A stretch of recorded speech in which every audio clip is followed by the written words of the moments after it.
이 짐덩어리 당장 안 치우면 내가 이 집을 나갈란다. 시어머니는 코를 틀어막으며 친정엄마를 향해 손가락질을 했습니다. 저희 엄마는 그날도 아무 말 없이 가족 사진만 끌어안고 있었어요. 엄마 누웠던 자리 락스로 박박 닦아놔라. 비린내 빠지게. 시어머니는 사설 구급차까지 불러 저희 엄마를 그대로 끌고 나갔습니다. 엄마 가지마. 가지마 엄마. 저는 무릎을 꿇고 시어머니 치맛자락을 붙잡고 빌었지만 돌아온 건 비웃음뿐이었어요.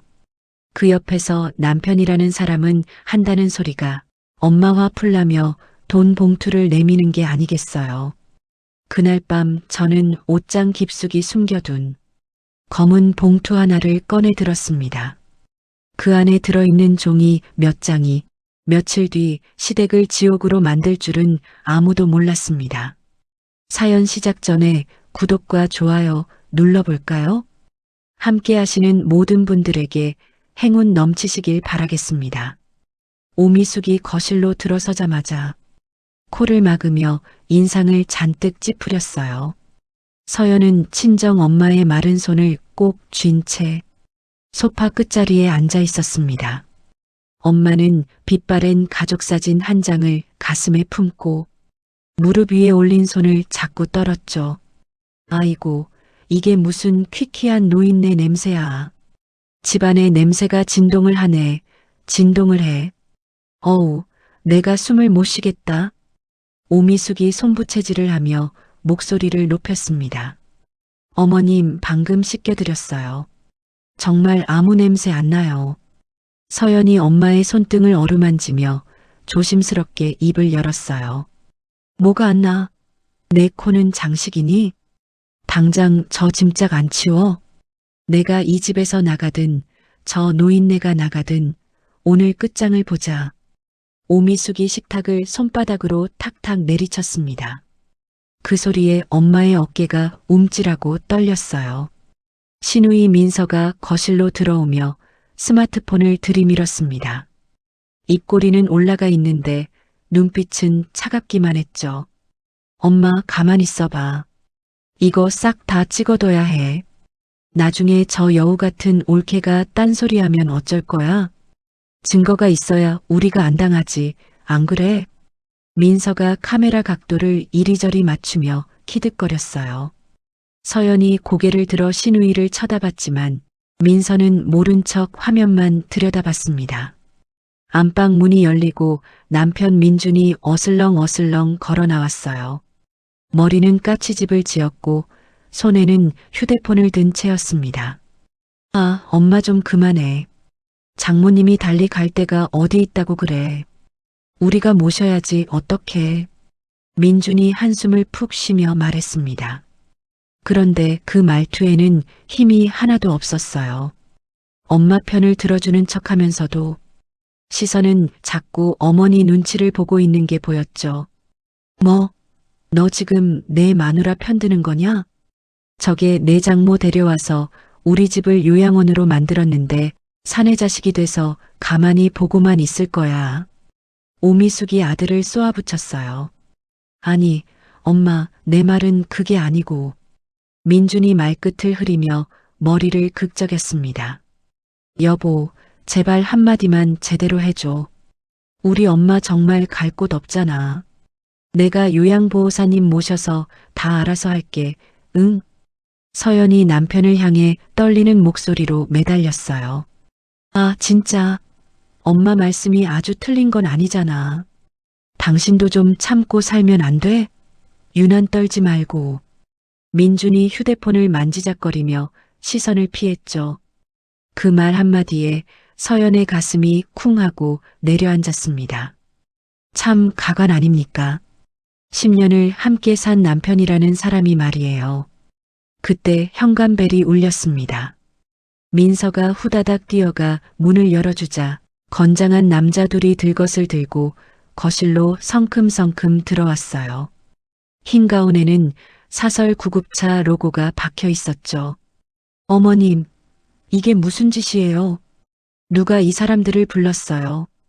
서연이 자리에서 벌떡 일어나며 소리쳤습니다. 내가 불렀다. 왜 뭐 문제 있냐? 내 엄마 편히 쉴 좋은데 알아뒀으니 고맙다고 인사는 못할 망정. 오미숙이 팔짱을 끼며 턱을 치켜들었어요. 좋은데요? 그 좋은 데가 어디인데요? 말씀해 보세요. 저도 같이 가게. 서연이 엄마를 자신의 등 뒤로 끌어당기며 막아섰습니다. 엄마는 사색이 된 얼굴로 딸의 옷자락을 움켜쥐었어요. 서연아, 나 어디 안 가. 나 너랑 살 거야. 저 사람들 무서워. 응? 나 데려가지 말라고 해줘. 엄마가 사방을 두리번거리며 떨리는 목소리로 딸의 이름만 불렀습니다. 그 모습을 보고 있자니 보는 사람 마음이 다 무너질 지경이었죠. 어머니, 모셔야 할 시간입니다. 비켜주시죠. 구급대원이 사무적인 목소리로 서연의 어깨를 밀쳐냈어요. 다른 한 사람은 엄마의 팔을 잡아 일으켜 세웠습니다. 엄마의 손에 들려있던 가족사진이 바닥에 툭 떨어지면서 액자 유리에 금이 갔어요. 안 돼요. 우리 엄마 몸에 손대지 마세요. 어머님, 제발 이러지 마세요. 네. 서연이 무릎을 꿇고 시어머니의 치맛자락을 붙잡았습니다. 손이 사시나무 떨듯 흔들렸어요. 어딜 만져. 썩 비키지 못해. 아이고, 냄새야. 이 더러운 손 치워. 오미숙이 며느리의 손을 발로 툭 차내며 혀를 끌끌 찼습니다. 서연아, 서연아, 나 무서워. 엄마 좀 살려줘, 서연아. 엄마의 비명 같은 외침이 거실을 갈랐어요. 구급대원들이 엄마를 양쪽에서 부축하다시피 끌고 현관 쪽으로 향했죠. 엄마, 엄마, 가지마. 내가 금방 데리러 갈게. 조금만 기다려, 엄마. 서연이 바닥을 기다시피 따라가며 울부짖었습니다. 민주는 그 자리에 그대로 선 채 천장만 멍하니 올려다보고 있었어요. 민서는 그 와중에도 휴대폰 카메라를 끄지 않았습니다. 현관문이 쾅 하고 닫혔어요. 엄마의 울음소리가 복도 저편으로 점점 멀어져 갔습니다. 내 엄마 누웠던 자리, 락스로 박박 문질러 닦아놔. 냄새 배기 전에. 오미숙이 안방으로 들어가며 한마디 던지고는 문을 쾅 닫았죠. 서연은 그 자리에 주저앉아 깨진 액자를 끌어안았어요. 눈물이 뚝뚝 떨어져 사진 위로 번졌습니다. 한참을 그렇게 앉아 있는데 민준이 슬그머니 다가왔어요. 자, 이거 받아. 이걸로 엄마 화 좀 풀어드리고. 민준이 빳빳한 봉투 하나를 내밀었습니다. 서연이 고개를 천천히 들어 남편의 얼굴을 쳐다봤어요. 이 사람이 정말 내 남편이 맞나 싶었죠. 이 돈으로 우리 엄마 내다버린 값을 치르라고. 서연의 목소리가 칼날처럼 가늘게 떨렸습니다. 아니, 그런 뜻이 아니라 이왕 이렇게 된 거 좋게 좋게 넘어가자는 거지. 당신도 언제까지 애처럼 굴 거야? 민준이 머리를 긁으며 시선을 피했어요. 어른스럽게? 당신 지금 나한테 어른스럽게 굴라고 했어? 서연이 봉투를 받아들더니 그대로 민준의 발치에 떨어뜨렸습니다. 지폐 몇 장이 봉투에서 빠져나와 바닥에 흩어졌어요. 민준이 뭐라고 더 말하려다 어머니가 부르는 소리에 안방으로 들어가 버렸습니다. 거실에는 서연 혼자 남았어요. 서연은 한참을 그렇게 앉아 있다가 천천히 자리에서 일어났습니다. 눈에서는 더 이상 눈물이 흐르지 않았어요. 대신 무언가 단단한 것이 가슴속에서 차오르고 있었습니다. 서연은 부부 침실로 들어가 옷장 문을 열었어요. 매닉한 결혼사진 액자 뒤로 손을 깊숙이 집어넣었습니다. 손끝에 부스럭거리는 비닐의 감촉이 느껴졌어요. 검은 봉투였습니다. 지난 10년 며느리 자리를 지키며 시어머니 심부름을 다니던 그 세월 동안 차곡차곡 쌓아온 것들이었어요. 시어머니가 다른 사람 이름을 빌려 사놓은 땅 문서들, 통장 사본들, 영수증 뭉치까지 시어머니가 흘리듯 시켰던 그 모든 심부름이 이 봉투 안에 고스란히 들어 있었습니다. 어머님, 제 몸에서 비린내가 난다고 하셨죠. 서연이 봉투를 가슴에 끌어안으며 입술을 깨물었어요. 진짜 썩는 냄새가 어디서 나는 건지 제가 곧 알게 해드릴게요. 창밖으로 가로등 불빛이 흔들렸습니다. 서연은 봉투를 들고 책상 앞에 앉았어요. 밤을 새우더라도 오늘 안에 끝낼 일이 있었으니까요. 이게 사람 사는 집입니까? 참 기가 막혀서 말이 안 나옵니다. 하지만 서연의 손은 더 이상 떨리지 않았어요. 서연이 노트북을 켜고 봉투에서 서류 몇 장을 꺼내 한 장 한 장 사진을 찍었습니다. 변호사 시험을 준비하던 대학 동기의 이메일 주소를 떠올리며 천천히 자판 위로 손을 올렸어요. 다음 날 아침 시댁 거실은 평소와 다르게 무거운 공기로 가라앉아 있었어요. 서연은 어디로 갔는지 보이지 않았고 식탁 위에는 손도 대지 않은 아침상이 그대로 놓여 있었습니다. 오미 숙은 가운 차림으로 거실을 왔다 갔다 하며 휴대폰을 귀에 바짝 붙이고 있었죠. 김 실장, 지금 당장 우리 집으로 좀 와줘요. 일이 터져도 단단히 터졌어. 오미숙이 손톱을 잘근잘근 깨물며 목소리를 낮췄어요. 어제 생일상에서 며느리가 내민 그 봉투, 그 안에 들어있던 종이 몇 장이 자꾸 머리에서 떠나지 않았습니다. 1시간도 안 돼 김 실장이 검은색 가방을 들고 거실로 들어섰어요. 머리는 단정하게 빗어넘기고 안경 너머 눈빛은 차분했지만 어딘가 음흉한 데가 있었습니다. 사모님 무슨 일이십니까? 전화로는 급한 목소리만 들리고 김 실장이 가방을 내려놓으며 자리에 앉았어요. 그년이, 우리 며느리년이 내 차명 재산 목록을 싹 다 들고 있더라고. 어제 그걸 내 생일이라고 차려준 밥상에 떡하니 던지고 갔어. 이거 어쩌면 좋아, 김 실장. 오미숙이 손수건으로 이마를 꾹꾹 눌렀습니다. 진짜 서류가 맞습니까? 김 실장이 안경테를 손가락으로 밀어 올리며 물었죠. 사본이라고 하더라고. 원본은 따로 빼돌려서 변호사 친구한테 보냈다나 뭐라나. 아주 제대로 약을 올리고 갔어. 오미숙이 한숨을 푹 쉬었어요. 그럼 시간 끌면 안 됩니다. 며느님이 마음먹고 터뜨리기 전에 사람부터 잡아서 입을 막아야 합니다. 김 실장이 가방에서 수첩을 꺼내 펼쳤습니다. 어떻게, 그 독한 애를 어떻게 잡냐고. 10년을 데리고 살았는데 내가 그 성질머리를 모를까봐? 오미숙이 안락의자에 털썩 주저앉았어요. 간단합니다. 사람들이 며느님 말을 믿지 않게 만들면 됩니다. 친정 엄마 학대한 못된 며느리다. 시어머니 돈이나 노리는 꽃뱀이다. 동네방네 소문을 내고 인터넷에 글 몇 개만 올리면 됩니다. 그럼 자기가 알아서 무너질 겁니다. 김 실장이 수첩에 무언가를 빠르게 적어 내려갔죠. 그게 정말 먹힐까? 오미숙이 의심스러운 눈으로 김 실장을 쳐다봤어요. 사모님, 사람은 진실을 믿는 게 아닙니다. 자기가 믿고 싶은 소문을 믿는 거지요. 옆집 아줌마, 동네 친구, 아는 사람 하나하나가 수군거리기 시작하면 그게 진짜가 되는 겁니다. 김 실장이 입가에 묘한 웃음을 머금었습니다. 그때 안방 문이 벌컥 열리면서 민준이 머리를 헝클어뜨린 채 거실로 나왔어요. 아, 엄마. 아침부터 무슨 회의야? 서연이는 어디 갔어? 옷도 하나도 없던데? 민준이 하품을 하며 식탁 의자에 털썩 앉았습니다. 내 마누라 짐 싸서 집 나갔다. 이 한심한 놈아, 그것도 모르고 여태 잠만 퍼질러 잤어.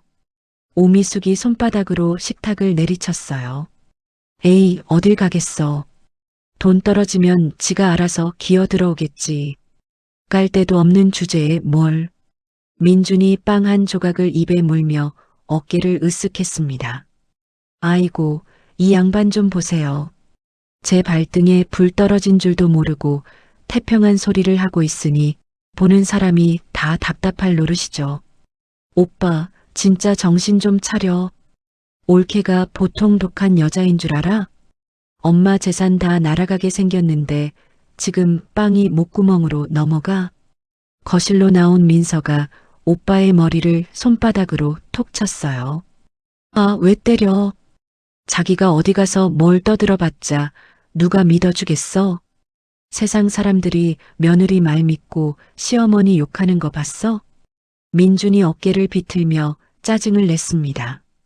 그러더니 민준은 슬그머니 자리에서 일어나 베란다로 나갔어요. 주머니에서 휴대폰을 꺼내 어디론가 전화를 걸었죠. 신호음이 2번 가기도 전에 전화 너머에서 부드러운 여자 목소리가 흘러나왔습니다. 어머 오빠, 이 아침부터 웬일이야? 어젯밤엔 전화도 안 받더니 나 애 태우려고 그랬어? 한유라의 목소리에는 묘하게 달콤한 끈적임이 묻어 있었어요. 유라야, 나 지금 머리가 터질 것 같아. 집안이 난리가 났어. 마누라가 크게 사고를 쳤네. 민준이 베란다 난간에 기대 한숨을 길게 내쉬었습니다. 어머, 무슨 일인데? 오빠 목소리가 왜 이렇게 안 좋아? 나한테 다 말해봐. 응? 한유라가 목소리를 한층 더 낮췄어요. 아니, 별건 아니고. 엄마 재산 문제로 마누라가 뭘 좀 알았나 봐. 그걸로 나한테 이혼하자고 협박하네. 기가 막혀서. 민준이 머리카락을 손으로 쓸어 넘겼습니다. 수화기 너머에서 잠시 침묵이 흘렀어요. 한유라의 머릿속에서는 이미 계산기가 빠르게 돌아가고 있었습니다. 이 집안이 흔들린다면 그 빈자리는 누가 차지하게 될까? 한유라의 입꼬리가 천천히 올라갔죠. 어떻게 오빠? 정말 많이 힘들었겠다. 내가 오빠 옆에 있어줄게. 절대 혼자 두지 않을 거야.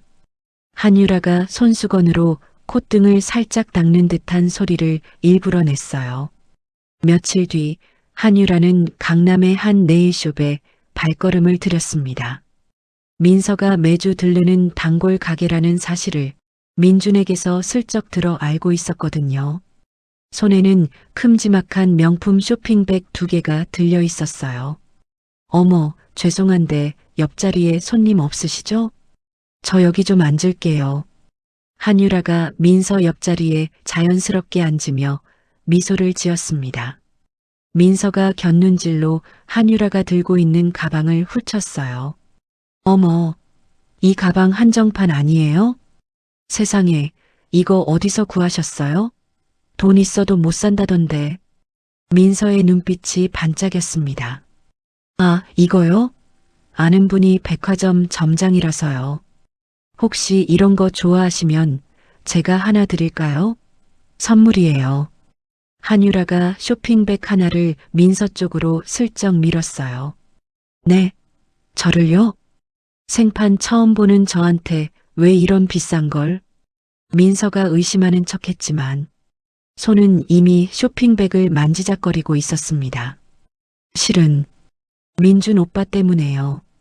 제가 오랫동안 민준 오빠를 마음에 두고 있었거든요. 동생분께 잘 보이고 싶어서요. 한유라가 입꼬리를 살짝 올리며 속삭이듯 말했어요. 민서의 눈빛이 일순 흔들렸습니다. 하지만 그것도 잠시 입가에는 묘한 미소가 떠올랐죠. 이 여자 잘만 이용하면 답답한 집안 분위기를 뒤집을 수 있겠다는 계산이 빠르게 섰던 겁니다. 그래요? 그럼 우리 엄마한테 인사드리러 한번 오실래요? 마침 저희 집 며느리 자리도 비었거든요. 민서가 거울을 보며 머리카락을 매만지며 웃었어요. 며칠이 더 흐른 어느 오후 시댁 거실에는 한유라가 단정한 차림으로 무릎을 모으고 앉아 있었습니다. 어머님, 저는 정말 민준 오빠가 결혼한 사람인 줄도 몰랐어요. 너무 좋은 사람이라서 저 혼자 오랫동안 좋아했는데 이렇게라도 뵙게 되네요. 한유라가 손수건을 꺼내 눈가를 톡톡 눌렀어요. 그래서 집안은 어떻고 부모님은 뭘 하시는 분인데? 오미숙이 다리를 꼬며 차갑게 물었습니다. 아버지가 작은 사업체를 몇 개 운영하고 계세요. 저도 이번에 제 이름으로 가게 하나 열려고 준비 중이고요. 어머님께 짐이 될 일은 절대 없을 거예요. 한유라가 양손을 무릎 위에 단정히 모으며 고개를 살짝 숙였죠. 오미숙의 눈빛이 한유라가 차고 있는 손목시계, 그리고 무릎 위에 올려둔 가방을 천천히 훑었습니다. 딱 보기에도 만만한 물건들이 아니었어요. 민서야, 손님께 차 한 잔 더 내드려라. 그리고 오늘 저녁이나 같이 먹고 가라고 해. 오미숙이 천천히 고개를 끄덕였습니다. 같은 시각, 서연은 도시 외곽의 낡은 요양원 복도에 서 있었어요. 페인트가 군데군데 벗겨진 벽, 어디선가 흘러나오는 소독약 냄새, 좁은 창문 너머로 흐릿하게 비치는 햇빛이 마음을 더욱 가라앉혔습니다. 면회실 구석, 휠체어에 앉은 엄마는 창밖만 멍하니 내다보고 있었어요. 서연이 다가가 무릎을 꿇고 엄마의 손을 잡았습니다. 엄마, 나왔어. 서연이. 엄마 딸 서연이 왔어, 엄마. 서연이 떨리는 목소리로 엄마를 불렀어요. 엄마는 한참을 그렇게 창밖만 보다가 천천히 고개를 돌렸습니다. 우리 딸, 왔구나. 근데 왜 이렇게 늦었어? 엄마가 목 빠지게 기다렸는데. 엄마의 눈에 눈물이 그렁그렁 차올랐죠. 서연은 엄마를 끌어안고 한참을 그렇게 있었어요. 그때 누가 두드리는 소리에 면회실 문이 열리더니 시설 직원이 무뚝뚝한 얼굴로 들어왔습니다. 보호자분, 따님이시죠? 죄송하지만 사위 되시는 분이 따로 전화를 주셨습니다. 어머님 모시고 나가시면 안 된다고요. 법적 보호자 동의 없이는 외출도, 퇴소도 안 됩니다. 직원이 종이 한 장을 내밀었어요. 네, 무슨 말씀이세요? 친딸이 바로 저인데 사위가 무슨 권한으로 그런 말을 해요. 서연이 자리에서 벌떡 일어났습니다. 서류상 보호자가 사위분으로 되어 있어서요. 저희도 규정대로 할 수밖에 없습니다. 죄송합니다. 직원이 미안한 표정으로 어깨를 으쓱했어요. 서연의 손에 힘이 들어갔습니다. 바깥은 봄볕이 따스했는데 이 복도는 왜 이렇게 차가운지 모르겠네요. 서연이 요양원 문을 나섰을 때 봄바람이 옷깃 사이로 매섭게 파고들었어요. 주차장 한쪽 벤치에 털썩 앉은 서연의 어깨가 한참을 들썩였습니다. 엄마를 두고 돌아서야 한다는 사실이 가슴을 짓눌렀죠. 며칠 뒤 서연이 머무는 곳은 좁고 낡은 고시원 방 하나였어요. 한평 남짓한 방 안에는 작은 책상과 침대, 그리고 캐리어 하나가 전부였습니다. 서연은 컵라면에 뜨거운 물을 붓고 책상 앞에 앉았어요. 젓가락을 들었지만 면이 입에 들어가기도 전에 손이 멈췄습니다. 휴대폰 화면에는 인터넷 카페 게시판이 떠 있었죠. 치매 시어머니 요양원에 처박은 며느리, 양심도 없는 년. 남편 카드 긁어대다 들켰다며. 그러고도 이혼 위자료 받겠대. 이런 글들이 줄줄이 올라와 있었어요. 참, 어디서부터 어떻게 손을 써야 할지 막막했습니다. 서연은 컵라면을 옆으로 밀어놓고 두 손으로 얼굴을 감쌌어요.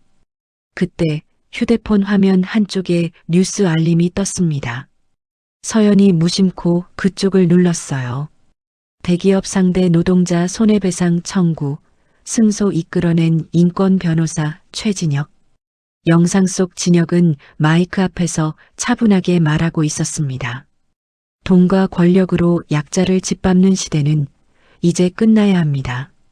한 사람의 억울함이 묻히는 사회는 100명, 1000명을 더 만들어낼 뿐입니다.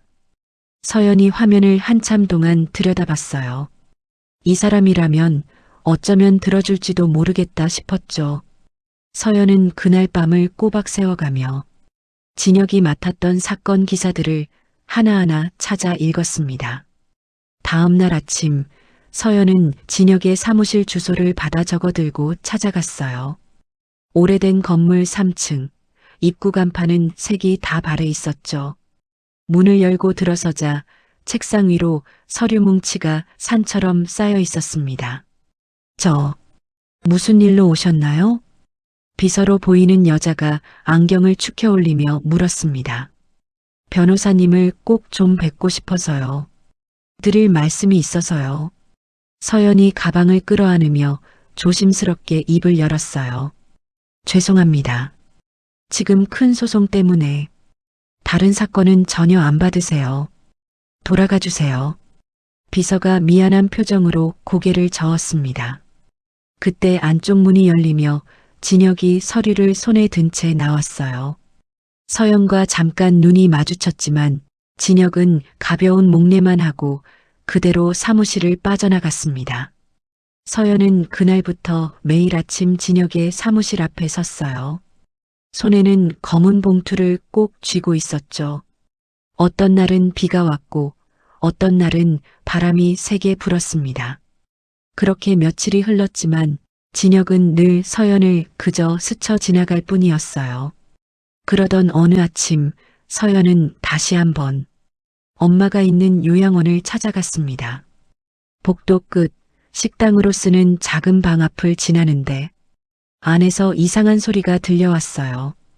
야, 이거 멀쩡한데 왜 버려? 싹싹 긁어담아. 우리 집 멍멍이 주면 딱이겠네.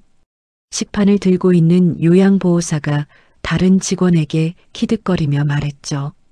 서연이 문틈으로 안을 들여다봤습니다. 한 직원이 노인들 식판에서 반찬을 덜어 따로 통에 옮겨 담고 있었어요. 어르신들 입에 들어갈 음식을 그대로 빼돌리고 있었던 겁니다. 서연이 떨리는 손으로 휴대폰을 꺼내 들었어요. 숨을 죽이고 화면을 그쪽으로 돌렸습니다. 영상이 막 잡히기 시작할 무렵 복도 저편에서 다른 직원의 발소리가 들려왔죠. 서연은 휴대폰을 황급히 가방에 집어넣고 벽 모서리 뒤로 몸을 숨겼습니다. 심장이 쿵쿵 뛰었어요. 이 영상, 어쩌면 무기가 될지도 모르겠다는 생각이 머리를 스쳤죠. 서연은 그 길로 다시 진혁의 사무실로 향했습니다. 해가 떨어지고도 한참이 지난 시각, 진혁의 차가 사무실 건물 앞 주차 자리로 들어왔어요. 서연이 갑자기 차 앞으로 뛰어들었습니다. 끼익하는 브레이크 소리와 함께 진혁이 창문을 내렸어요. 지금 뭐 하시는 겁니까? 이러다 크게 다쳐요. 진혁의 목소리에 짜증이 묻어났습니다. 서연은 그대로 무릎을 꿇었어요. 손에 든 검은 봉투와 휴대폰을 진혁 쪽으로 내밀었습니다. 변호사님, 딱 5분만, 제발 5분만 시간을 내주세요. 이것만 보시고 그래도 안 된다고 하시면 다시는 안 찾아오겠습니다. 서연의 목소리가 잠겨 있었지만 눈빛만은 또렷했죠. 진혁이 한숨을 푹 쉬며 차에서 내렸습니다. 서연을 그대로 두고 가자니 마음이 영 편치 않았던 모양이에요. 일단 일어나세요. 길바닥에서 무릎부터 펴시고요. 진혁이 서연의 팔을 잡아 일으켰습니다. 이건 제가 그동안 모아온 서류들이에요.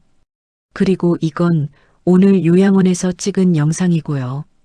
서연이 떨리는 손으로 휴대폰 화면을 켜 진혁에게 보여줬어요.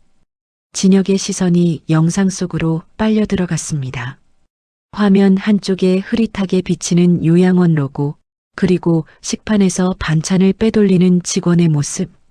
진혁의 표정이 일순 굳어졌어요. 이 영상 어디서 찍으신 겁니까? 정확한 요양원 이름이 어떻게 되죠? 진혁의 목소리가 갑자기 낮아졌습니다. 서울 외곽에 있는 희망 요양원이라는 곳이에요. 저희 어머니가 지금 거기 계세요. 서연이 영문도 모른 채 대답했죠. 진혁이 한참 동안 휴대폰 화면을 들여다봤어요. 사실 이 시설은 진혁이 오래전부터 따로 알아보고 있던 곳이었습니다. 3년 전 진혁의 어머니가 마지막을 보낸 곳이 바로 그 자매 시설이었거든요. 어머니 장례를 치른 뒤에도 진혁은 그 시설에서 벌어지는 일들이 마음에 걸려 틈틈이 자료를 모으고 있던 참이었어요. 하지만 결정적인 한 방이 늘 부족했죠. 사무실로 올라가시죠.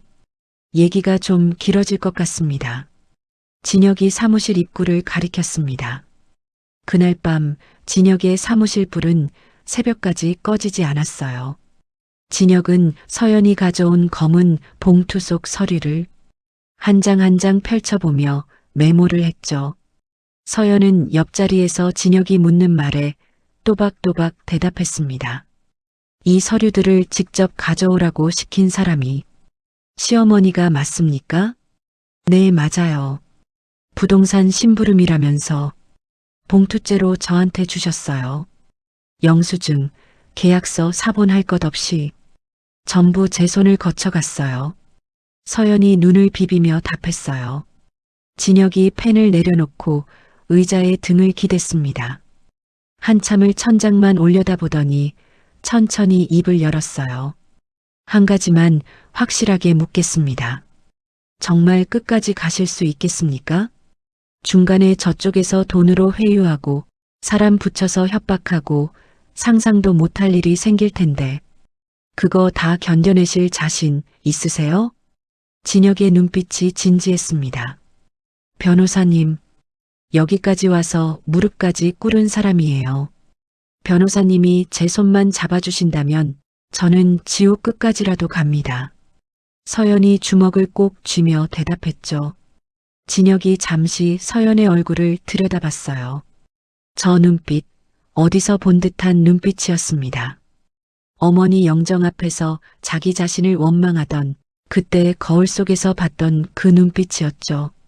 솔직히 말씀드리자면 제가 서연 씨 사건을 맡으려는 건 서연 씨가 제 앞에서 무릎을 꿇었기 때문이 아닙니다. 진혁이 잠시 숨을 골랐어요. 제 어머니께서 비슷한 시설에서 돌아가셨습니다. 그때 제가 너무 늦었거든요. 그래서 이번에는 더는 늦고 싶지가 않습니다. 진혁의 목소리에 잠긴 음색이 묻어났습니다. 서연이 그제야 천천히 고개를 들었어요. 이 사람도 그런 아픔이 있었구나. 그런 생각이 머리를 스쳤죠. 변호사님, 제가 약속 하나 드릴게요. 변호사님, 어머님 목까지 제가 끝까지 싸워서 이길게요. 서연이 떨리지만 단단한 목소리로 답했습니다. 진혁이 천천히 고개를 끄덕였어요. 두 사람 사이에는 잠시 말이 없었지만 그 침묵 안에 단단한 무언가가 자리 잡고 있었습니다. 다음 날 아침 진혁이 서연 앞에 종이 한 장을 내밀었어요. 정식 변호사 선임 계약서였습니다. 이 싸움 이제부터 함께 하는 겁니다. 혼자가 아니에요. 진혁이 펜을 건넸어요. 서연의 눈에 뜨거운 것이 차올랐습니다. 그동안 꾹꾹 눌러두었던 무언가가 그제야 터져나왔어요. 어깨를 들썩이며 우는 서연을 진혁은 아무 말 없이 옆에서 기다려주었습니다. 진혁은 서연의 사건을 맡기로 한 다음 날부터 곧장 움직이기 시작했어요. 가장 먼저 손을 댄 것은 첫 재판에서 서연을 제대로 변호하지 않았던 국선 변호사였습니다. 이 사람 시댁 쪽에서 뒷돈 받은 흔적이 너무 명백하네요. 이런 사람은 그냥 두면 안 됩니다. 진혁이 서류를 책상 위에 탁 내려놓으며 말했죠. 그럼 어떻게 하실 생각이세요? 서연이 진혁 앞으로 의자를 당겨 앉으며 물었어요. 변호사 협회에 정식으로 징계 요청하겠습니다. 저한테는 손가락 한번 까딱하는 거지만 저쪽은 밥줄이 끊기는 고통을 느껴봐야죠. 진혁이 펜을 들어 메모지에 무언가를 빠르게 적었습니다. 며칠 만에 그 국선 변호사는 사무실 문을 닫고 잠적해버렸어요. 첫 단추치고는 꽤 깔끔한 마무리였죠. 그날 저녁 진혁이 서연을 사무실로 불렀습니다. 책상 위에는 따뜻한 커피 2잔이 가지런히 놓여 있었어요. 이제부터는 작전을 좀 바꿔야겠습니다. 정면으로만 부딪히면 저쪽에서 또 무슨 꼼수를 쓸지 몰라요. 일부러 한 발 물러서는 척할 겁니다. 진혁이 커피잔을 서연 쪽으로 슬쩍 밀며 말했어요. 물러서는 척이라니요? 그게 무슨 말씀이세요? 서연이 컵을 2손으로 감싸며 물었습니다. 저쪽에 소문을 흘릴 겁니다. 서연 씨가 너무 지쳐서 위자료도 다 포기하고 제발 이혼 도장만이라도 찍어달라고 애원하고 있다고. 저쪽이 이겼다고 방심하는 사이에 우리는 뒤에서 진짜 칼을 가는 겁니다. 진혁의 입꼬리가 살짝 올라갔죠. 그게 정말 통할까요? 서연이 컵을 만지작거리며 한숨을 내쉬었어요. 통합니다. 저런 사람들은 자기가 이겼다고 생각하면 축배부터 드는 인간들이에요. 바로 그 틈을 노리는 겁니다. 진혁이 빙긋 웃으며 답했습니다. 며칠 뒤 시댁 거실에는 새로 선임된 고 변호사와 오미숙이 마주 앉아 있었어요. 사모님, 좋은 소식입니다. 며느님 쪽에서 연락이 왔습니다. 위자료는 한 푼도 안 받을 테니 이혼 도장이나 빨리 찍어달라고요. 고 변호사가 잔잔하게 웃으며 말했죠. 꺼봐. 내가 뭘 했어. 굶어 죽게 생기면 다 저렇게 무릎 꿇게 되어 있다고. 쌤통이다. 아주. 오미숙이 다리를 꼬며 흡족한 표정을 지었어요. 그래도 방심은 금물입니다. 도장을 찍는 그날까지는 끝난 게 아닙니다. 고 변호사가 안경을 축혀 올리며 말을 보탰습니다. 걱정 붙들어 매셔. 우리한테는 김 실장이 있는데 뭐가 걱정이야. 그년 약점 잡아서 평생 입도 뻥긋 못하게 만들면 그만이지. 오미숙이 손을 휘저으며 자신만만하게 웃었죠. 같은 시각 진혁의 사무실은 분주하게 돌아가고 있었어요. 진혁은 후배 변호사 2명과 노트북을 들여다보며 회의 중이었습니다. 선배님, 저희가 붙인 탐정한테서 연락이 왔는데 김 실장 쪽에서 옛날 비리 사진을 보내면서 협박했답니다. 이 일에서 손 떼라고요. 후배 변호사가 한숨을 푹 쉬었어요. 역시 만만하게 볼 상대가 아니었군. 그럼 탐정은 잠시 접고 다른 길로 갑시다. 박민준 씨가 친구들하고 떠든 대화 내용 중에 분명히 증거가 있을 겁니다. 지운 메시지라도 복원할 수 있죠? 진혁이 손가락으로 책상을 톡톡 두드렸습니다. 네, 바로 전문가에게 의뢰했습니다. 사흘 안에 결과 나온다고 합니다. 후배가 고개를 끄덕였죠. 진혁은 거기서 멈추지 않았어요. 국세청에서 오래 일했다는 세무 전문가를 따로 만나 오미숙이 다른 사람 이름으로 사놓은 부동산 목록을 하나하나 추려나갔습니다. 서연이 모아둔 봉투 속 서류들이 결정적인 단서가 되어 주었어요. 서연도 가만히 앉아만 있지 않았습니다. 서연은 옛날 시댁에서 일했던 가사도우미 아주머니를 찾아갔어요. 시어머니가 며느리에게 어떻게 했는지 오랫동안 옆에서 다 지켜본 분이었으니까요. 그런데 막상 찾아가 보니 그 집은 벌써 비어 있었습니다. 이웃 사람들 말로는 며칠 전에 짐을 싸서 이사 갔다고 했죠. 서연이 한참을 골목에 멍하니 서 있는데 문득 한 가지가 떠올랐어요. 그 아주머니에게 어린 딸이 있었습니다.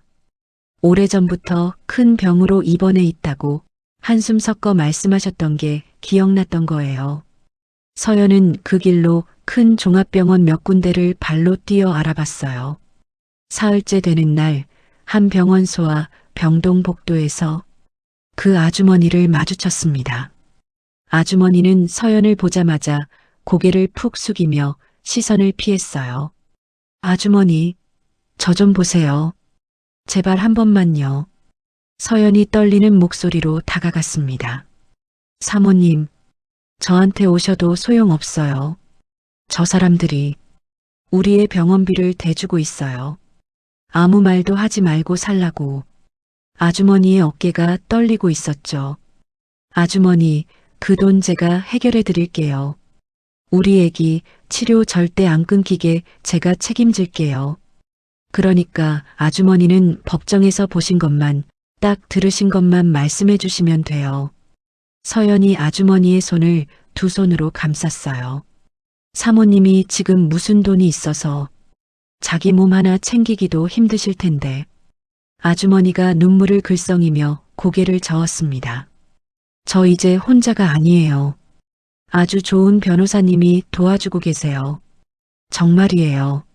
서연이 진혁의 명함을 가만히 내밀었죠. 아주머니가 한참을 명함만 들여다보다가 천천히 받아들었어요.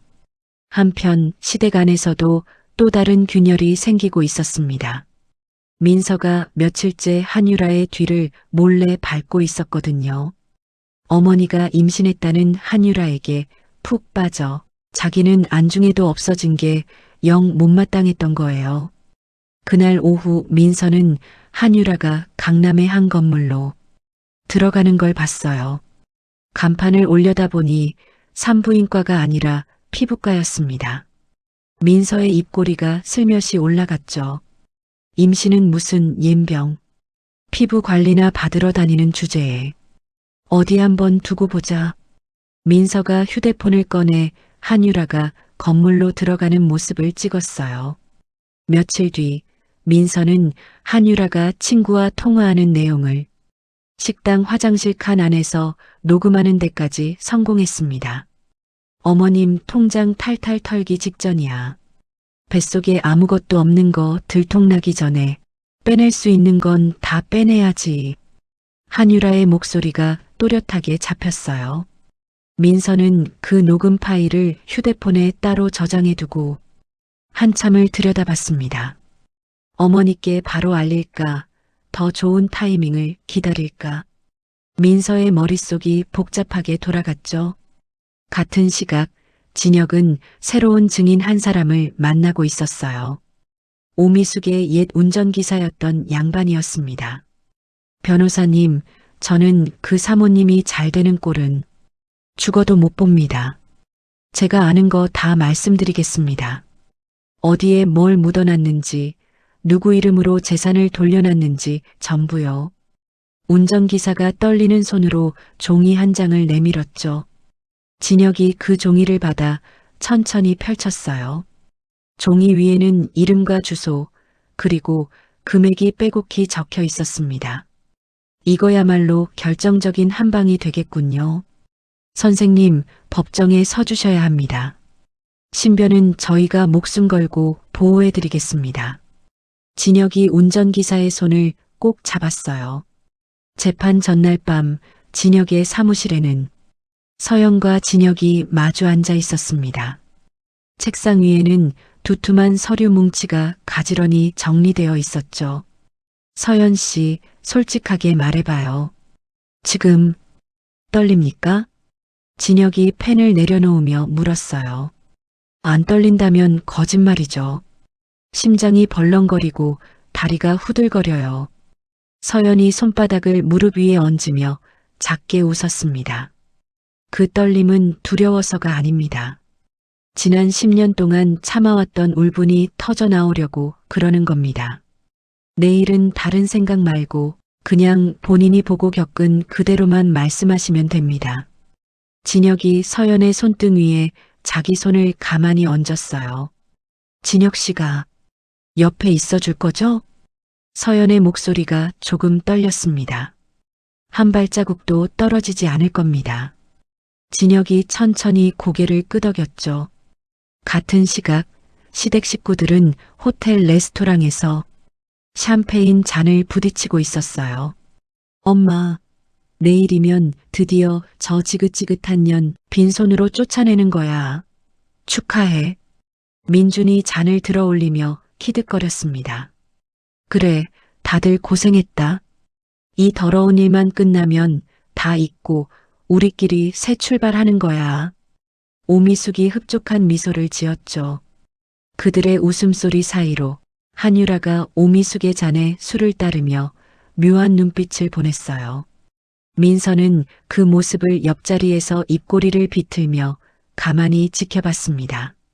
민서의 가방 안 휴대폰에서는 녹음 파일이 잠자코 차례를 기다리고 있었죠. 재판 당일 아침 법원 앞에는 이른 시간부터 사람들이 모여 있었어요. 서연은 검은 정장 차림으로 진혁과 나란히 계단을 올랐습니다. 숨 한 번 깊게 쉬고요. 들어갑시다. 진혁이 서연의 옆에서 나직이 말했죠. 응, 괜찮아. 서연이 짧게 답하며 법정 문을 밀고 들어섰어요. 반대편 자리에는 오미숙이 화려한 한복 차림으로 앉아 있었습니다. 그 옆에 민준과 민서, 고 변호사가 자리를 잡고 있었어요. 오미숙의 입가에는 다 이긴 사람의 미소가 걸려 있었죠. 재판이 시작되자 고 변호사가 먼저 입을 열었습니다. 존경하는 재판장님, 원고는 시어머니의 정성 어린 보살핌에도 불구하고 친정 식구를 시댁에 끌어들이며 가정의 평화를 깨뜨려 왔습니다. 고 변호사가 매끈한 목소리로 말을 이어갔어요. 진혁이 천천히 자리에서 일어났습니다. 재판장님, 영상 하나 먼저 봐주시기를 청합니다. 진혁이 화면 쪽을 가리켰죠. 법정 정면에 큰 화면이 켜졌어요. 어두컴컴한 호텔 지하 주차장, 차 안에서 한 남자가 여자의 허리를 끌어안고 입을 맞추는 장면이 흘러나왔습니다. 남자의 옆 얼굴이 또렷하게 잡혔어요. 민준이었죠. 방청석에서 술렁임이 일었습니다. 오미숙의 얼굴이 새파랗게 질리기 시작했어요. 아니, 저게 뭐야. 저거 나 아니야. 조작이야, 조작이라고. 민준이 자리에서 벌떡 일어나 소리쳤습니다. 피고, 조용히 못합니까? 판사가 의사봉을 2번 두드렸어요. 진혁이 곧바로 2번째 카드를 꺼냈죠. 음성 녹음이 흘러나오자 한유라의 목소리가 법정 안을 가득 채웠습니다. 어머님 통장 탈탈 털기 직전이야. 뱃속에 아무것도 없는 거 들통나기 전에 빼낼 수 있는 건 다 빼내야지. 방청석 한쪽에 앉아있던 한유라가 자리에서 벌떡 일어났어요. 그러더니 손으로 얼굴을 가리며 그대로 법정 밖으로 뛰쳐나갔습니다. 오미숙은 그 자리에 굳은 채 입술만 부들부들 떨고 있었죠.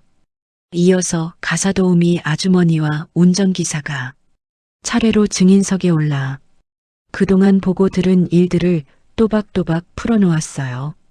오미숙의 얼굴에서 핏기가 완전히 빠져나갔습니다. 판사가 잠시 자료를 들여다보더니 천천히 입을 열었어요. 본 재판부는 원고 김서연 씨의 이혼 청구를 받아들입니다. 위자료 및 재산 분할에 대해 원고 측 청구 내용 그대로 인정합니다. 피고 오미숙의 다른 자산 부분은 별도로 수사 의뢰를 진행하겠습니다. 판사의 의사봉 소리가 법정을 가르고 지나갔습니다. 서연의 어깨에서 그제야 힘이 풀렸어요. 참아왔던 눈물이 한 방울 또 한 방울 떨어졌습니다. 법정을 나서자 미리 대기하고 있던 취재진이 우르르 몰려들었어요. 민주는 양복깃을 끌어올려 얼굴을 가렸고 민서는 카메라를 피해 어머니 등 뒤로 숨었습니다.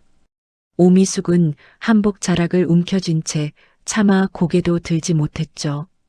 서연은 그 아수라장을 뒤로하고 진혁과 함께 조용히 계단을 내려왔어요. 집으로 돌아오는 차 안, 서연은 한참 동안 창밖만 내다보고 있었습니다. 이긴 게 분명한데 이상하게 마음이 가벼워지지 않았어요. 10년 세월이 한꺼번에 어깨 위로 내려앉은 느낌이었죠. 무슨 생각해요, 지금? 진혁이 운전대를 잡은 채 슬쩍 물었습니다. 엄마 보러 가고 싶어요. 지금 당장요. 서연이 짧게 답했어요. 진혁이 말없이 핸들을 돌렸습니다. 차는 그대로 요양원 쪽으로 방향을 틀었어요. 요양원 면회실에 들어선 서연은 휠체어에 앉은 엄마 앞에 무릎을 꿇었습니다. 엄마의 마른 손을 두 손으로 감쌌어요. 엄마, 나 오늘 이겼어. 근데 엄마, 내가 미안해. 서연이 엄마의 무릎에 얼굴을 묻었습니다. 우리 딸이 뭐가 미안해. 다 늙은 이 엄마가 미안하지. 엄마가 천천히 서연의 머리를 쓰다듬었어요. 엄마, 우리 이제 여기서 나가자. 햇볕 잘 드는 좋은 데로 가자. 엄마 좋아하는 꽃도 많이 피어 있는 데로. 서연이 엄마의 손을 자기 뺨에 가져다 댔습니다. 그래. 우리 딸 따라가야지. 어디든 다 따라가야지. 엄마가 작게 웃었어요. 면회실 창밖으로 봄볕이 길게 들어왔습니다. 오랫동안 두 사람을 짓누르던 무언가가 그 햇볕에 천천히 녹아내리는 것 같았죠. 그날부터 서연은 매일 진혁과 함께 좋은 시설을 찾아다녔어요. 서너 군데를 직접 둘러본 뒤에야 마음에 드는 곳을 정했습니다. 방 안에는 햇볕이 잘 들었고 창밖으로는 작은 정원이 보였어요. 엄마는 그 방에 누운 첫날 오랜만에 깊은 잠에 빠져들었습니다. 한 달이 지나 진혁과 서연은 김 실장이 빼돌리려던 자금의 흐름을 거꾸로 짚어 올라갔어요. 끈질긴 추적 끝에 숨겨져 있던 오미숙의 마지막 돈자리가 모습을 드러냈습니다. 서연은 마침내 자기 몫을 받아들었어요. 처음 한동안은 그 돈을 어떻게 써야 할지 감이 잡히지 않았습니다. 서연은 며칠 동안 통장만 들여다보며 고시원 책상 앞에 앉아 있었어요. 진혁 씨, 나 이 돈으로 뭘 해야 잘 사는 걸까요? 서연이 진혁 앞에 통장을 내밀며 물었습니다. 서연 씨가 진짜 하고 싶었던 거 딱 한 가지만 떠올려 봐요. 평생 가슴에 묻어뒀던 거요. 진혁이 통장을 옆으로 살짝 밀며 말했어요. 서연이 한참을 천장만 올려다보다가 작게 입을 열었습니다. 카페요. 아주 작은 카페 하나. 엄마가 좋아하는 꽃차도 직접 만들고 손님들 사는 얘기도 들어주고 그런 거요. 서연의 목소리가 살짝 떨렸어요. 그럼 그거 합시다. 내가 같이 할게요. 진혁이 빙긋 웃었습니다. 서연은 발품을 팔며 자리를 알아보러 다녔어요. 큰 길은 부담스러웠고 너무 외진 곳은 마음이 놓이지 않았습니다. 한 달쯤 헤맨 끝에 동네 어귀에 작은 상가 건물 하나가 눈에 들어왔어요. 1층은 통유리창으로 햇볕이 가득 들어왔고 2층에는 살림집을 들릴 수 있었습니다. 여기 좋다. 정말 좋네요. 서연이 건물 앞에 서서 한참을 올려다봤어요. 진혁도 옆에서 함께 고개를 들었습니다. 여기서 새로 시작합시다. 어머님 모시고 우리 둘이서. 진혁이 서연의 어깨를 가만히 두드렸어요. 가게 안을 비우고 칠을 새로 하고 작은 탁자와 의자를 들이는 데에 또 한 달이 걸렸습니다. 그 사이 서연은 꽃차 만드는 법을 배우러 다녔고 진혁은 사무실 일을 마치는 대로 와서 함께 가구를 옮겼어요. 간판을 다는 날 서연은 사다리에 올라간 사람에게 위치를 잡아주고 있었습니다. 아저씨, 조금만 더 왼쪽으로요. 네, 딱 거기요. 서연이 손을 들어 가리켰어요. 아래에서 진혁이 그 모습을 올려다보며 빙긋 웃었습니다. 한 손에는 따뜻한 꽃차 한 잔이 들려 있었어요. 실버타운에서 외출 나온 엄마는 카페 안창가에 앉아 딸이 간판 다는 모습을 흐뭇하게 지켜보고 있었습니다. 카페가 문을 연 지 석 달 만에 가게 앞에는 손님들이 줄을 서기 시작했어요. 간판에는 아직 이름을 붙이지 않았지만 동네 사람들은 그냥 서연이네라고 부르며 정겹게 드나들었습니다. 서연은 매일 아침 일찍 나와 꽃을 다듬고 원두를 갈고 창문을 닦았어요. 어머, 사장님네 꽃차가 그렇게 기가 막히다면서? 동네 반장님이 어찌나 자랑을 하시던지. 손님 한 분이 자리에 앉으며 메뉴판을 들여다봤죠. 아이고, 감사합니다. 저희 엄마가 제일 좋아하시는 차예요. 제가 직접 말려서 만들어요. 서연이 환하게 웃으며 답했습니다. 주말이면 진혁이 들러 한쪽 자리에 앉아 서류를 펼쳐놓고 일을 했어요. 간간히 손님이 빠지는 시간이면 두 사람은 창가에 마주 앉아 차를 마셨습니다. 이번 주말에 어머님 모시고 바다라도 보러 갈까요? 진혁이 잔을 입에 가져가며 말했죠. 정말요? 엄마가 너무 좋아하시겠다. 요즘 통 바깥 구경을 못해서 답답해 하셨는데. 서연이 진혁을 보며 빙긋 웃었어요. 소소하고 잔잔한 일상이었습니다. 이런 평범한 하루하루가 이렇게 귀한 거였구나. 서연은 매일 그렇게 생각했어요. 그러던 어느 날 밤 서연이 가게 문을 잠그고 돌아서다 입구 유리창 앞에서 발을 멈췄습니다. 유리창 한가운데 시뻘건 페인트로 큼지막하게 글씨가 적혀 있었어요. 더러운 년, 망해라. 서연의 손이 가방끈을 꼭 움켜쥐었습니다. 다음 날 아침 진혁이 한 걸음에 카페로 달려왔어요. 유리창 앞에 선 진혁의 표정이 굳어졌습니다. 서연 씨, 혹시 짐작 가는 사람 있어요? 진혁이 서연 쪽으로 고개를 돌렸죠. 말 안 해도 알잖아요. 그 인간들 말고 누가 이런 짓을 하겠어요. 서연이 입술을 깨물며 답했어요. 당장 오늘 안에 가게 안팎으로 카메라부터 새로 답시다. 개미 한 마리 못 지나가게. 진혁이 휴대폰을 꺼내 어디론가 전화를 걸었습니다. 그날부터 카페 곳곳에 새 카메라가 달렸어요. 하지만 괴롭힘은 거기서 끝나지 않았습니다. 며칠 뒤에는 가게로 배달 온 원두 상자 안에서 까만 비닐에 쌓인 죽은 쥐 한 마리가 나왔어요. 서연은 그날 밤 카페 뒷문 앞에 쪼그려 앉아 한참을 멍하니 있었습니다. 같은 시각 도시 외곽의 좁은 월세방 안에서는 또 다른 풍경이 펼쳐지고 있었어요. 오미숙은 머리를 풀어헤친 채로 거실 바닥에 주저앉아 있었습니다. 민주는 라면 한 봉지를 들고 부엌에서 나오는 길이었죠. 아, 엄마 좀 그만하고 잠이나 자. 며칠째야 이게. 민준이 라면 봉지를 식탁 위에 툭 던지며 한숨을 쉬었어요. 이게 다 너 같은 멍청한 자식 때문이야. 네가 조금이라도 똑바로 했으면 우리가 이 꼴로 살았겠냐고. 오미숙이 손바닥으로 바닥을 쾅쾅 내리쳤습니다. 왜 나한테만 그래?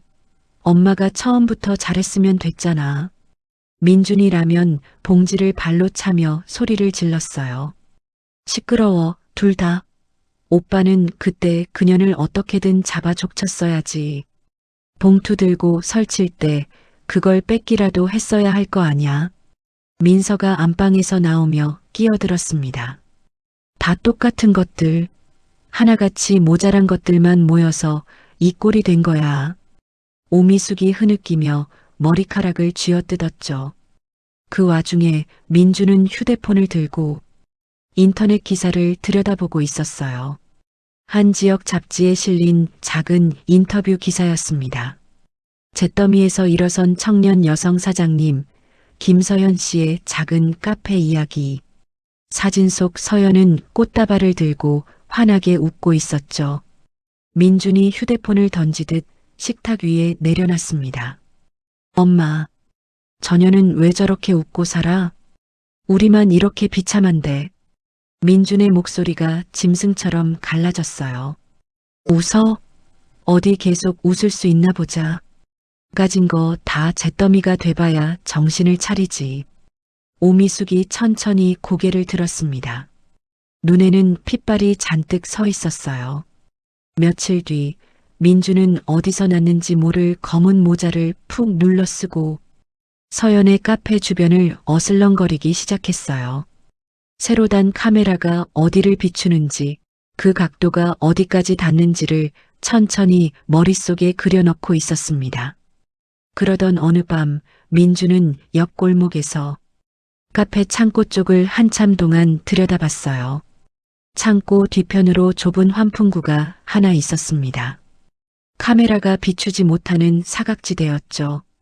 민준의 입꼬리가 천천히 비틀어졌습니다. 집으로 돌아온 민준은 오미숙 앞에 앉아 휴대폰 화면을 들이밀었어요. 엄마, 여기. 이 환풍구. 여기로 기름만 흘려보내면 카메라에는 절대 안 찍혀. 민준이 손가락으로 화면을 톡톡 두드렸습니다. 오미숙이 그 화면을 한참 들여다보더니 천천히 고개를 끄덕였어요. 이왕 할 거면 흔적도 없이 태워버려. 그래야 보험금이라도 한 푼 두둑이 챙기지 않겠어. 오미숙의 목소리가 낮게 깔렸습니다. 엄마, 진심이야? 그냥 겁만 주자는 게 아니고 진짜 불을 지르자고. 민준의 눈빛이 흔들렸어요. 네가 인간이냐? 어디서지 마누라도 못 지킨 주제에 책임질 거면 마지막이라도 똑바로 져. 오미숙이 민준의 얼굴을 향해 손가락질을 했죠. 옆자리에 앉아 듣고 있던 민서는 잠시 입술을 잘근거리다가 어깨를 으쓱했어요. 할 거면 빨리 해치워. 어차피 이렇게 망한 인생, 속이라도 시원하게. 불타는 거나 구경하게. 민서가 식탁 위에 놓인 라면 봉지를 만지작거리며 말했습니다. 한편 사기죄로 복역 중이던 한유라는 교도소 안에서 새로운 인연을 만들고 있었어요. 오미숙의 옛 운전기사가 자원봉사 차 다니던 교도관과 같은 사람이었습니다. 한유라는 특유의 살갑고 영악한 말솜씨로 그 교도관을 살살 구슬렸어요. 선생님, 저는 정말 하루하루가 후회돼요. 나가면 정말 착하게 살 거예요. 근데요, 사실 제가 그 사모님 진짜 비자금이 어디 묻혀 있는지 들었거든요. 운전기사 아저씨가 술김에 흘리시더라고요. 한유라가 손수건으로 눈가를 톡톡 누르며 속삭였습니다. 교도관은 한유라의 말에 점점 빨려 들어갔어요. 한유라는 그 사람을 통해 운전기사조차 미처 모르고 있던 마지막 비자금이 묻혀 있다는 한 폐가의 위치를 알아냈죠. 그날 밤 한유라는 좁은 감방 안침대에 누워 천장을 올려다보고 있었어요. 입가에는 묘한 미소가 떠올라 있었습니다. 출소하는 날만 손꼽아 기다리면서 말이지요. 같은 시각 진혁은 사무실에서 후배와 통화를 하고 있었어요. 민준이가 계속 그 동네를 어슬렁거린다고? 알았어. 사진 잘 찍어두고 절대 무리해서 가까이 가지는 마. 진혁이 휴대폰을 어깨에 끼고 메모를 했습니다. 새벽 2시쯤이었어요. 서연은 잠결에 울리는 휴대폰 소리에 눈을 떴습니다. 사장님, 카페에 불 났어요. 빨리 와보셔야 해요. 옆 가게 사장님의 다급한 목소리가 수화기 너머로 흘러나왔죠. 서연은 잠옷 위에 외투만 걸치고 그대로 뛰쳐나왔어요. 멀리서부터 시뻘건 불길이 보였습니다. 카페가 서연이 한 땀 한 땀 일으켜 세운 그 작은 카페가 시뻘건 불꽃 속에 타들어가고 있었어요. 서연은 도로 한가운데 멈춰선 채 그 자리에서 무릎이 꺾였습니다. 멀찍이 떨어진 옆 골목, 어두운 그림자 하나가 그 모습을 가만히 지켜보고 있었어요. 민준이었습니다. 새벽이 다가도록 카페 앞에는 매캐한 연기가 가시지 않았어요. 소방관들이 마지막 잔불을 정리하는 사이 서연은 잿더미가 된 입구 앞에 그대로 주저앉아 있었습니다. 누군가 어깨에 담요를 둘러주었지만 서연의 시선은 검게 그을린 간판 자리에서 떠나지 않았죠. 진혁이 헐레벌떡 뛰어왔어요. 서연 앞에 한쪽 무릎을 꿇고 앉은 진혁이 말없이 서연의 어깨를 끌어안았습니다. 서연 씨, 괜찮아요? 다친 데는 없죠? 사람이 안 다쳤으면 된 거야. 다시 지으면 돼. 진혁이 서연의 머리를 가만히 쓸어내렸어요. 진혁 씨, 나 알 것 같아. 누가 이런 짓을 했는지. 서연이 떨리는 목소리로 입을 열었습니다. 나도 짐작가는 사람이 있어요. 이번엔 절대로 용서 안 합니다. 진혁의 눈빛이 차갑게 가라앉았죠. 며칠 뒤 진혁은 사무실로 화재 감식 전문가를 따로 불렀어요. 경찰 쪽에서는 전기 누전 쪽으로 무게를 두고 있었지만 진혁은 그게 영 마음에 걸렸습니다. 환풍구 쪽 바닥에서 기름 성분이 다량 검출됐습니다. 이건 단순 누전이 아닙니다. 명백한 방화입니다. 전문가가 사진 몇 장을 진혁 앞에 펼쳐놨어요. 역시 후배가 찍어둔 그 인간 사진은 어떻게 됐습니까? 진혁이 안경을 축혀 올리며 물었습니다. 이겁니다. 근데 너무 멀고 어두워서 이것만 가지고는 범인이라고 특정하기가 어렵습니다. 후배가 사진을 옆에 내려놓으며 한숨을 쉬었죠. 진혁이 한참 동안 사진을 들여다봤어요. 모자챙 아래 옆 얼굴이 흐릿했지만 진혁의 눈에는 그 사람이 누군지 분명히 들어왔습니다. 다만 법정에서 통할 증거로는 부족했어요. 안 되겠군요. 우리가 직접 덫을 놔야겠습니다. 제 발로 걸어 들어오게. 진혁이 책상을 가볍게 두드리며 말했죠. 서연은 그 며칠 사이 가만히 앉아있지 않았어요. 서연은 카페 근처 골목에 있는 작은 철물점을 직접 찾아갔습니다. 사장님, 혹시 며칠 전에 모자 푹 눌러 쓴 젊은 남자가 와서 큰 기름통 사간 적 없나요? 서연이 휴대폰 사진 한 장을 내밀었어요. 철물점 사장님이 사진을 한참 들여다보더니 천천히 고개를 끄덕였습니다. 아, 이 사람 사갔어요. 새벽같이 와서는 돈으로 계산하고 가더라고. 인상이 영 안 좋아서 똑똑히 기억나지. 사장님이 서연 쪽으로 사진을 돌려주었어요. 사장님, 죄송하지만 그날 가게 카메라 영상 좀 보여주실 수 있을까요? 서연의 목소리는 차분했지만 단단했죠. 같은 시각 한유라는 며칠 전 출소해 거리로 나와 있었어요. 한유라는 곧장 민준에게 전화를 걸었습니다. 오빠 나야. 유라, 나 드디어 나왔어. 그동안 고생 많았지? 한유라가 달콤한 목소리로 말을 걸었어요. 유라야, 너 어디야? 나 좀 살려줘. 나 이제 갈 데가 없어. 민준이 한밤중 골목에 쪼그려 앉아 떨리는 목소리로 답했죠. 걱정 마, 오빠. 내가 다 알아봤어. 우리 둘이 멀리 떠나자. 그 전에 어머님이 숨겨둔 마지막 돈다발, 그것만 챙겨서 가자. 우리 둘이 평생 먹고 살 돈이야. 한유라가 입꼬리를 슬쩍 올렸습니다. 다음 날 밤 두 사람은 도시 외곽에 낡은 폐가 마당 한 구석에서 만났어요. 민주는 삽을 들고 한참을 땅을 파헤쳤습니다. 손바닥에 물집이 잡힐 무렵 삽 끝에 무언가가 묵직하게 걸렸어요. 오빠, 찾았다. 빨리 꺼내봐. 한유라가 등 뒤에서 손전등으로 비추며 속삭였습니다. 민준이 흙투성이가 된 검은 가방을 두 손으로 들어 올렸어요. 지퍼를 여는 순간 손전등 빛이 그쪽을 비췄습니다. 가방 안에는 돈다발이 빼곡히 들어차 있었죠. 유라야, 진짜 있었어. 우리 이제 진짜 새 출발하는 거야. 민준이 흙 묻은 손으로 한유라를 돌아봤어요. 그 순간 묵직한 무언가가 민준의 뒤통수를 후려쳤습니다.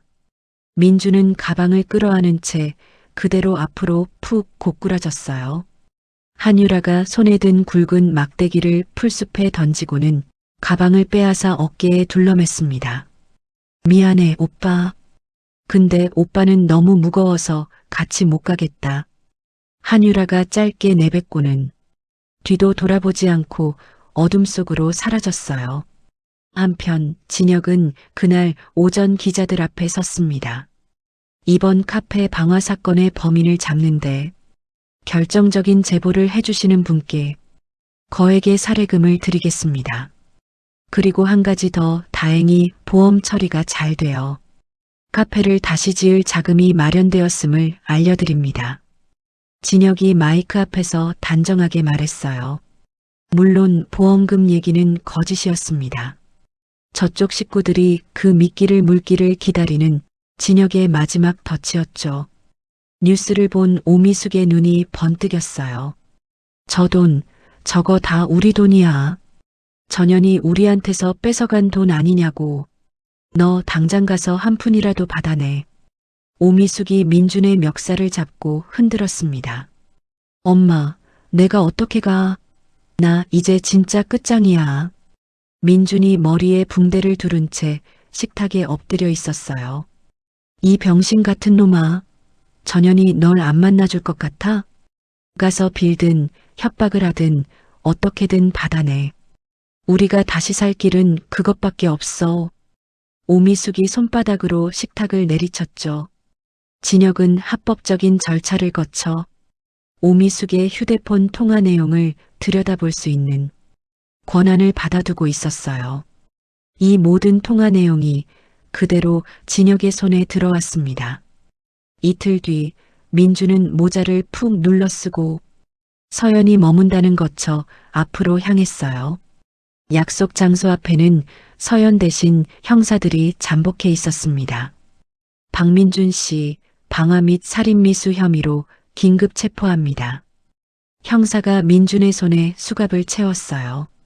민준은 그 자리에 무릎을 꿇으며 비명을 질렀습니다. 아니에요. 내가 안 그랬어요. 엄마가 시켰어요. 다 우리 엄마가 시킨 거라고요. 민준이 침을 튀기며 소리쳤죠. 곧이어 오미숙도 같은 날 오후 자택에서 연행되었어요. 진혁이 확보한 통화 녹취록이 결정적인 증거가 되었습니다. 민서 역시 범행을 알면서도 부추긴 혐의로 함께 조사를 받게 되었어요. 한유라는 그 사이 위조 여권으로 출국을 시도하다가 공항에서 그대로 잡혔습니다. 가방 속 돈다발이 그대로 압수되었죠. 며칠 뒤 열린 재판에서 진혁은 서연 옆에 단정하게 앉아 있었어요. 서연이 증인석에 올라섰습니다. 이 사람들은 제가 마지막으로 준 기회마저 걷어찼습니다. 사람을 미워하는 마음을 멈추지 못했습니다. 저처럼 억울한 사람이 또 나오지 않으려면 이 사람들은 사회와 떨어져 있는 것이 맞다고 생각합니다. 서연의 목소리는 떨리지 않았어요. 판사가 천천히 고개를 끄덕였습니다. 피고인 박민준, 오미숙은 죄질이 매우 불량하여 중형을 선고한다. 피고인 박민선은 방조 혐의를 인정하여 집행유예를 선고한다. 판사의 의사봉 소리가 법정을 울렸죠. 법정을 나서며 서연은 길게 숨을 내쉬었어요. 계단을 내려오는 발걸음이 처음으로 가벼웠습니다. 옆에 선 진혁이 서연 쪽으로 슬며시 손을 내밀었어요. 서연이 그 손을 가만히 잡았습니다. 법원의 모든 판결이 마무리되고 한 달쯤 지났을 무렵 까맣게 그을렸던 가게 자리에 새 페인트 칠이 시작됐어요. 동네 주민들이 한 사람, 두 사람 팔을 걷어붙이고 와서 도와줬습니다. 서연의 사연이 알려지면서 인터넷에서는 작은 모금이 자발적으로 모이기도 했죠. 사장님, 우리가 얼마나 기다렸는지 몰라. 이 동네에 이 카페 없으면 안고 없는 찐빵이라고. 옆 가게 사장님이 빈 페인트통을 들고 환하게 웃었어요. 아이고, 이 은혜를 제가 어떻게 다 갚을지 모르겠어요. 서연이 손에 묻은 페인트를 닦으며 머리를 숙였습니다. 갚긴 뭘 갚아? 사장님이 이렇게 다시 일어선 게 우리한테 다 갚는 거지. 옆 가게 사장님이 손을 휘휘 저으며 웃었죠. 진혁은 그날도 카페에 들러 사다리를 잡아주고 있었어요. 페인트 칠이 다 끝나자 새 간판이 사다리 위로 올라갔습니다. 피닉스. 간판에 박힌 네 글자가 햇볕에 반짝였어요. 불사조라는 뜻이죠? 잿더미 속에서 다시 살아나는 새. 서연이 진혁 옆에 서서 간판을 올려다봤습니다. 이름 한번 기가 막히게 지었네요. 이보다 더 잘 어울리는 이름이 또 있을까요? 진혁이 서연 쪽으로 고개를 살짝 기울이며 웃었죠. 카페가 다시 문을 연 날 가게 앞에는 줄이 길게 늘어섰어요. 서연은 단골 손님 한 사람 손을 잡고 인사를 나눴습니다. 실버타운에서 외출 나온 엄마가 한쪽 창가 자리에 앉아 그 모습을 흐뭇하게 바라봤어요. 세상에 우리 딸이 이렇게 큰일을 해낼 줄 누가 알았겠어. 엄마가 옆자리에 앉은 진혁에게 작게 속삭였습니다. 어머님, 따님은 정말 대단한 분이세요. 진혁이 엄마의 손을 가만히 감쌌어요. 우리 진 서방이 있으니까 우리 딸이 저렇게 웃고 사는 거지. 고마워. 정말 고마워서 어쩌면 좋아. 엄마가 진혁의 손등을 토닥였습니다. 진혁의 눈가가 살짝 붉어졌어요. 오래전 자기 어머니에게 듣지 못한 말을 이렇게 다른 분에게서 듣게 될 줄은 몰랐던 거죠. 카페가 자리를 잡아가면서 서연은 작은 일을 하나 더 시작했어요. 가게 한쪽에 작은 게시판을 걸고 비슷한 일을 겪은 분들이 무료로 법률 상담을 받을 수 있게 연결해주는 자리를 마련했습니다. 여기 쪽지에 사연만 간단히 적어두시면 저희 변호사님이 직접 연락드릴 거예요. 돈 걱정은 조금도 마시고요. 서연이 한 손님에게 펜을 건넸어요. 정말 무료라고요?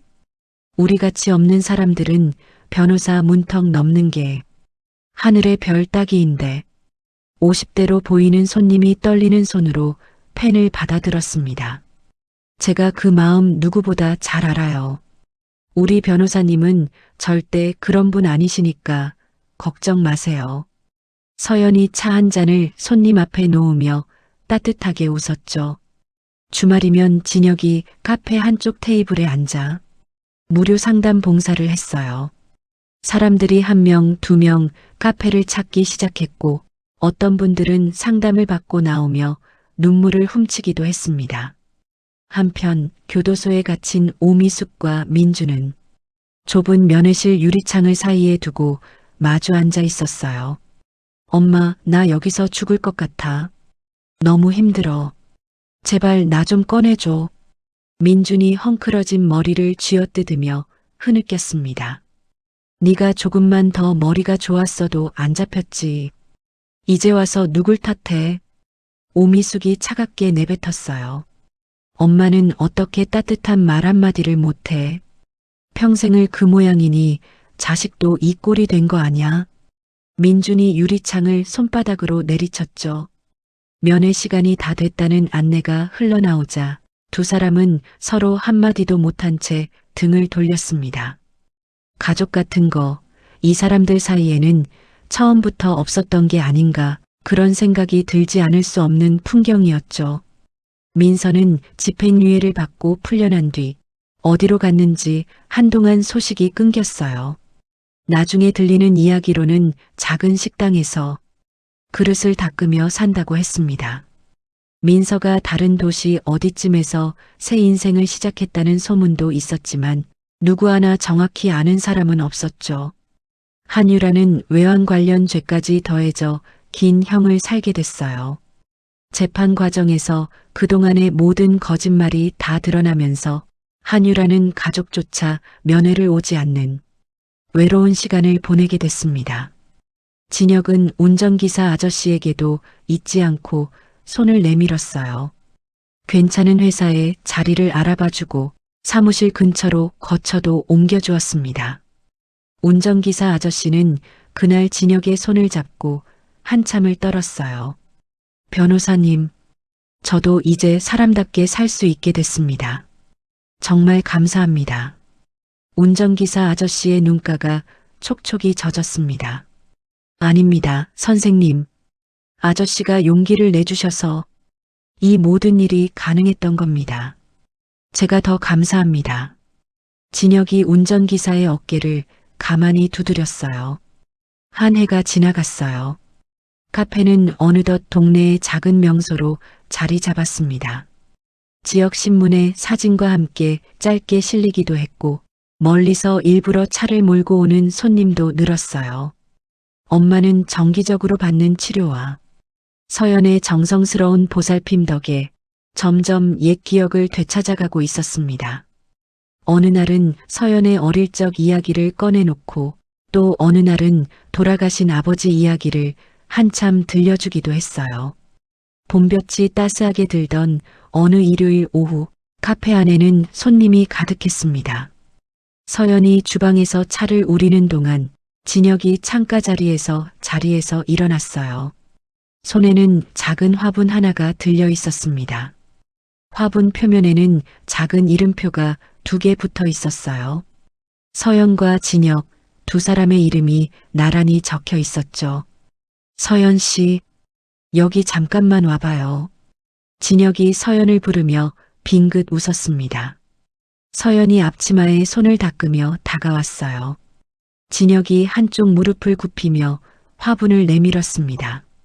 서연 씨는 번쩍이는 반지 같은 거 안 좋아하잖아요. 그래서 우리 둘이 같이 키울 나무를 가져왔어요. 평생 같이 물 주고 같이 햇볕 쬐어주면서 그렇게 같이 살아요, 우리. 진혁의 목소리가 살짝 떨렸어요. 서연의 눈에 뜨거운 것이 차올랐습니다. 서연이 천천히 고개를 끄덕이며 화분을 받아들었어요.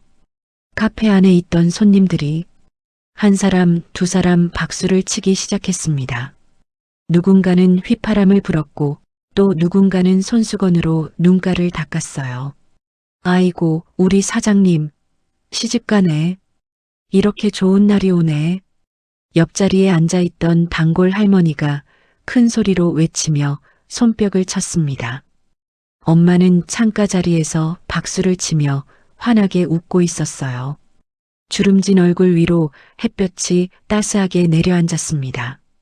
며칠 뒤 카페 작은 정원에서 소박한 결혼식이 열렸어요. 초대받은 사람은 많지 않았지만 다들 진심 어린 얼굴로 두 사람의 손을 잡아주었습니다. 운전기사 아저씨도 가사도우미 아주머니도 무료 상담을 받고 새 인생을 시작한 분들도 한자리에 모였어요. 서연이 흰 원피스 차림으로 진혁 앞에 섰습니다. 엄마는 딸의 손을 진혁의 손에 가만히 얹어주었어요. 우리 딸, 이제 진서방이 잘 좀 부탁하네. 엄마가 진혁의 손을 두 손으로 감쌌습니다. 어머님, 걱정 마세요. 제가 평생 서연 씨 옆에서 지켜주겠습니다. 약속드립니다. 진혁이 단단하게 답했어요. 햇볕이 따스한 정원, 새 간판 아래에서 두 사람은 마주보고 환하게 웃었습니다. 사람들의 박수 소리가 봄바람을 타고 길게 이어졌어요. 여러분, 오늘 이야기 어떻게 보셨나요? 서연 씨처럼 한평생 며느리 자리 지키느라 자기 목소리 한 번 못 내고 사신 분들 우리 주변에 참 많지요. 아픈 친정 부모님 모시려다가 시댁 눈치 보느라 마음 졸이신 분들, 남편이라는 사람 입에서 나오는 말 한마디에 가슴 무너진 분들, 다들 한 번쯤 그런 밤을 보내셨을 거예요. 그런데 참 신기한 게 뭔지 아세요? 서연 씨가 그 검은 봉투 하나로 시댁을 발칵 뒤집은 건 사실 운이 좋아서가 아니었어요. 10년 동안 묵묵히 자기 자리에서 보고 들은 것들을 한 장 한 장 놓치지 않고 모아둔 그 마음 때문이었지요. 사람은 누구나 자기 인생의 주인공이에요. 오늘 당장은 짓밟힌 것 같아도 언젠가 그 자리에서 일어설 수 있는 힘이 우리 안에 다 있어요. 잿더미 속에서도 다시 꽃을 피워낸 서연 씨처럼요. 오늘 이 사연을 들으시면서 옛 생각에 눈시울 붉어진 분들 계시다면 부디 잘 견뎌오신 자기 자신을 한번 꼭 안아주셨으면 좋겠습니다. 여러분의 오늘도 충분히 귀하고 빛나는 하루입니다. 오늘의 이야기는 여기까지입니다. 여러분은 지금 어디에서 이 이야기를 듣고 계신가요? 이야기를 끝까지 함께 해주셨다면 댓글에 듣고 계신 지역과 잘 들었어요. 로 여러분의 흔적을 남겨주세요. 아직 구독하지 않으셨다면 구독 버튼도 잊지 마시고요. 저는 다음 사연으로 다시 찾아뵙겠습니다. 감사합니다.